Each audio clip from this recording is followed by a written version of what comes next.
नमस्कार मंडळी, आजचा आपला बेत आहे पावभाजीचा. चला तर मग पावभाजी कशी बनवायची आहे ते आता आपण पाहणार आहोत.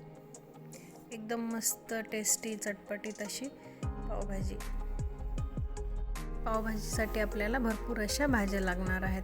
तर काय काय आहे ते आपण पाहूया. फ्लावर घेतलेले आहे मी, हिरवे वाटाणे आहेत, 2 मीडियम साईजचे बटाटे घेतलेले आहेत, 1 बीट आहे आणि 1 शिमला मिरची आहे. तुमच्या आवडीनुसार यामध्ये भाज्या कमी जास्त पण तुम्ही करू शकता.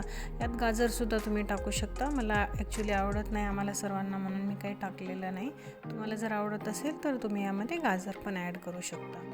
बीट मात्र नक्की ॲड करा, त्याचा कलरही खूप सुंदर येतो. आणि बघा, तुम्ही लहान मुलं खायला कंटाळा करतात ह्या सर्वच भाज्या, तर या प्रकारे जर आपण केली ना भाजी तर लहान मुलं खातात पण आवडीने. तुम्ही बघा, साधी भाजी करून द्या, त्यांना खात नाहीत ते, पण अशी भाजी बनवली ना एकदम आवडीने खातात. आता आपण सर्व कुकरमध्ये टाकून घेतलेलं आहे. थोडंसं मीठ टाकलेलं आहे मी. शिजण्यापुरतंच पाणी टाका, जास्त पाणी नका टाकू. चला तर मग आता आपण ह्या सर्व भाज्या आहेत ना त्या व्यवस्थित शिजवून घेऊया. आपल्याला 5 ते 6 शिट्ट्या करून घ्यायच्या आहेत आणि 5 मिनिट गॅस सिम करून ठेवायचा आहे. तुम्ही बघू शकता मी भाज्या शिजवून घेतलेल्या आहेत. सर्व एकदम मस्त शिजलेल्या आहेत. थोडंफार जर पाणी राहिलेलं असेल ना ते आपण थोडं बाजूला काढून घेऊया. आतमध्ये जर पाणी ठेवून आपण जर या सर्व भाज्या मॅश करून घेतल्या ना तर त्या व्यवस्थित होत नाहीत, म्हणून अगोदर हे सर्व पाणी काढून घ्यायचं आहे आपल्याला. बघा तुम्ही, मी जास्त टाकलेलं नाही पाणी, अगदी थोडं निघालेलं आहे. आणि आता व्यवस्थित भाज्या बारीक करून घेऊया. लगेच होतात जर अशा पद्धतीने केलं ना तर लगेच व्यवस्थित होतात आणि शिजल्या पण. आपल्याला खूप बारीक करायचं नाही. काही भाज्या ज्या असतात ना त्या दाताखाली आल्याच पाहिजे. अगदी बारीक करून ते भाजीला ना पावभाजीची चव पण लागत नाही. त्यामुळे आपल्याला खूप बारीक असं करायचं नाही आहे. तुम्ही बघू शकता मी थोडंसं असं व्यवस्थित ठेवलेलं आहे, जास्त बारीक नाही केलेल्या भाज्या. आता जे पाणी आपण काढलं होतं ना ते त्यामध्ये ओतून घेऊया.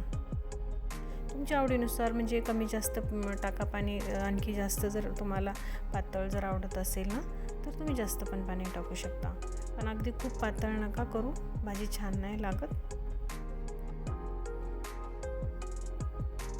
आता आपण फोडणीसाठी म्हणजे भाजीसाठी काय काय लागते ते पाहून घेऊया.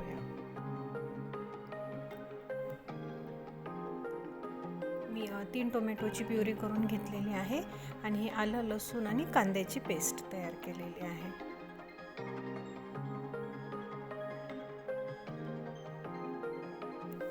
फोडणी टाकून घेऊ आपण भाजीला.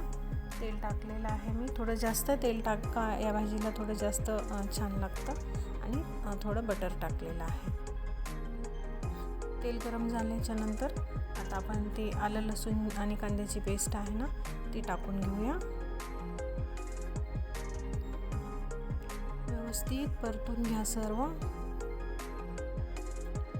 हे मिक्सरमधून काढताना पाणी वगैरे नका टाकू पेस्टमध्ये, अशी छान बारीक होते.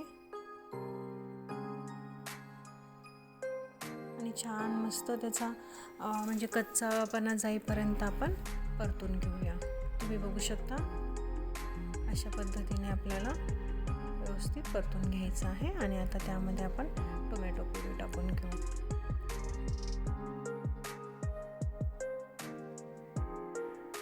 टोमॅटो व्यवस्थित शिजेपर्यंत मस्त परतून घेऊया. शिजू देऊ व्यवस्थित. एक 5-7 मिनिट तरी लागतात.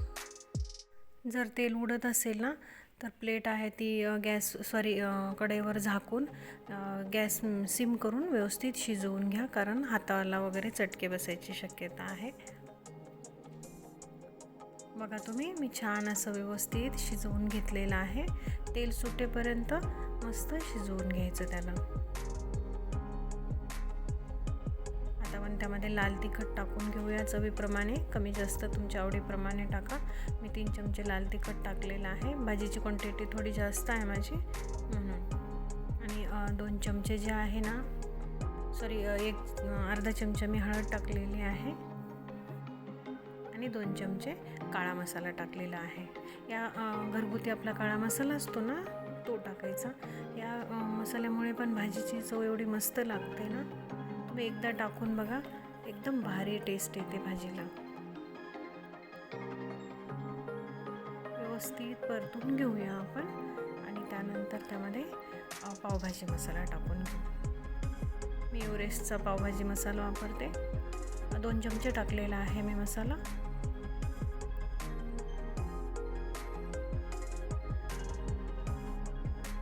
छान आपण 5-1 मिनिट व्यवस्थित परतून घेऊया.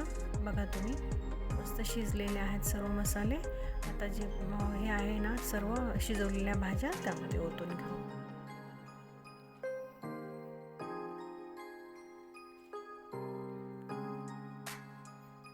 आणि हलक्या हाताने व्यवस्थित गॅस सिम करायचा आणि व्यवस्थित हलवून घेऊया. एकदम साधी आणि सोपी रेसिपी असते. माझ्या सर्व रेसिपी तुम्ही बघा, एकदम साध्या आणि सोप्या असतात. त्यामध्ये चवीप्रमाणे आपण मीठ टाकून घेऊया.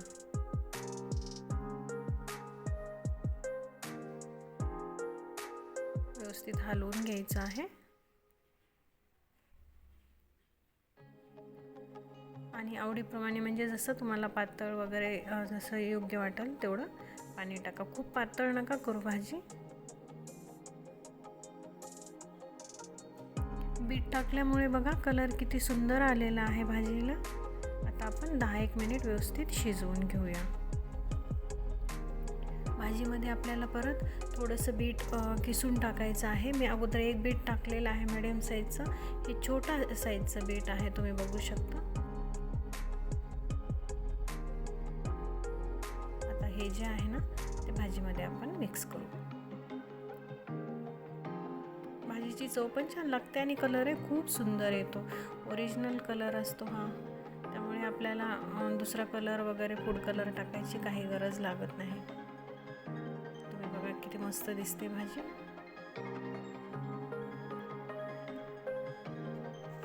आता आपण पाव व्यवस्थित गरम करून घेऊया आणि प्लेटिंग करून घेऊ. बटर टाकलेलं आहे मी. तुम्ही तूप किंवा बटर दोन्हीपैकी काही घेऊ शकता. तुपामध्ये जरी भाजले ना तरी खूप छान लागतात पाव. ॲक्च्युली आमच्याकडे ना जास्त पोळीसोबत सुद्धा पावभाजी खातात. खूप मस्त लागते. तुम्हाला जर आवडत असेल किंवा जर तुम्ही खाल्ली वगैरे जर नसेल आत्तापर्यंत, तर नक्की ट्राय करून बघा. पोळीसोबत पावभाजी खूप मस्त लागते. प्रत्येक वेळेस पाव वगैरे खायची काही म्हणजे आवश्यकता नाही आहे. फक्त पोळीला तूप लावून छान खरपूस भाजायची आणि पोळीसोबत पावभाजी सर्व करायची. एकदम भारी टेस्ट लागते. मस्त आपण पावभाजीवर आता कांदा आणि कोथिंबीर टाकून घेतलेली आहे. त्यावर थोडंसं लिंबू पिळून घ्यायचा. बटर टाकायचं थोडंसं किंवा तूप आणि जे आपण पाव गरम केलेले आहे ना, ते ठेवून घेऊ. बघा तुम्ही मस्त किती भारी दिसते. आता मस्त भाज्या आलेल्या आहेत, कारण हिरवे वाटाणे वगैरे या सीझनमध्ये असतात ना, तर तुम्ही नक्की करून पहा. चला तर मग सगळेजण या पावभाजी खायला. आवडली का ते मला नक्की सांगा. आवडली असेल तर करून पहा आणि आपल्या व्हिडिओला लाईक, शेअर आणि चॅनलला सबस्क्राईब करायला विसरू नका. बाय.